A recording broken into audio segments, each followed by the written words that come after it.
કેસર આંબાના ઝાડ છે ને પર ઘાસ છે। આમાં બીટી વાયો છે, બીટી ઉગી ગયો है,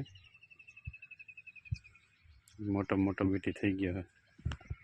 આ આખા પાનામાં હતા, બગડી ગયા આંબા। 240 ઝાડ હતા, એમાંથી 60 ઝાડ વધ્યા ખાલી।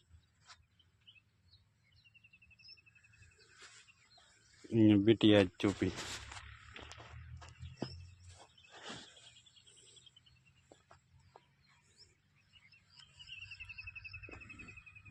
આજે વરસાદ આવે એવો થઈ ગયો અમારા બાજુ। જો કાલે રાતે આવ્યો તો,